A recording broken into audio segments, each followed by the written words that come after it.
उधर राजस्थान कांग्रेस में अंदरूनी बवाल मचा हुआ है। अदावत और बगावत के बाद अब अनशन का सहारा लेने सचिन पायलट तैयार हो गए हैं। ये अदावत और बगावत और किसी के खिलाफ नहीं बल्कि अपनी ही सरकार के खिलाफ। पायलट की नाराजगी इस बात को लेकर है कि पिछली बार चुनावी मैदान में तत्कालीन सरकार के खिलाफ भ्रष्टाचार के आरोपों को लेकर कार्रवाई करने का जनता से जो वादा किया गया वो पिछले 4.25 साल में निभाया नहीं गया। वैसे कई कोशिशों के बाद सचिन पायलट उस कुर्सी तक नहीं पहुंच पाए जिस पर अशोक गहलोत हक जमाए हुए हैं। लिहाजा अब ज्योतिबा राव फुले की जयंती पर सचिन पायलट का अनशन राग फिर से दिखाई दिया है और सुनाई देने वाला है।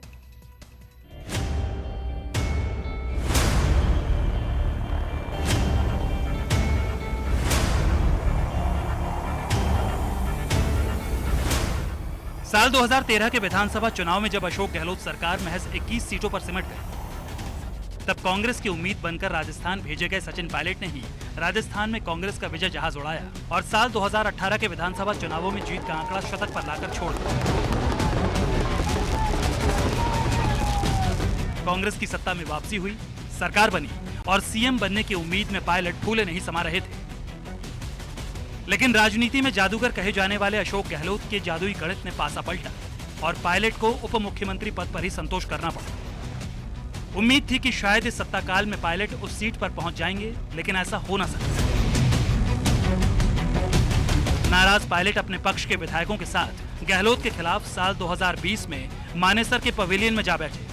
खींचतान और जुबानी जंग शुरू हुई जो नाकारा, निकम्मा और सबसे बड़ा कोरोना तक चलेगा। अशोक गहलोत और पायलट को राहुल गांधी द्वारा एसेट कहकर मामले को संभालने की भी कोशिश हुई।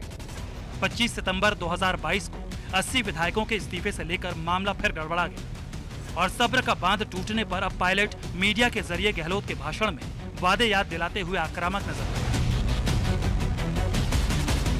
अपनी ही सरकार के मुखिया पर बीजेपी से मिलीभगत के आरोप लगाकर उन्होंने सबको चौंका दिया। पायलट ने वसुंधरा राजे के सीएम रहते हुए घोटालों पर कार्रवाई नहीं होने का मुद्दा बनाकर अनशन की घोषणा की। हालांकि पायलट अपने अनशन में समर्थक मंत्रियों और विधायकों की जगह आम समर्थकों को साथ रखेंगे ताकि संख्या बल की गिनती में फजीहत से बच सकें और इससे बगावत का सीधा तोहमत उन पर न लगे। कि पार्टी की साख बचाए रखने के लिए पार्टी के नेताओं द्वारा दिए गए आश्वासन और भाषण ऐसे ना लगे कि हम सिर्फ चुनावी रोटी सेकने के लिए झूठे मूठे आरोप लगाते हैं और सत्ता में आने के बाद हम सब भूल जाते हैं।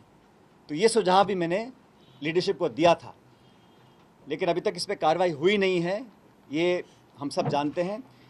इसी को देखते हुए, क्योंकि 11 अप्रैल को महान समाज सुधारक लगभग 200 साल पहले जन्मे ज्योतिबा फूले जी की जयंती है, इसलिए मैं 11 अप्रैल को राजस्थान में शहीद स्मारक के ऊपर एक दिन का अनशन करूंगा। दरअसल पायलट बीच में आक्रामक होने के बाद शांत हो गए थे। यहां तक कि 8 अप्रैल को जयपुर में राहुल गांधी के समर्थन में यूथ कांग्रेस के मशाल जुलूस में हिस्सा लिया।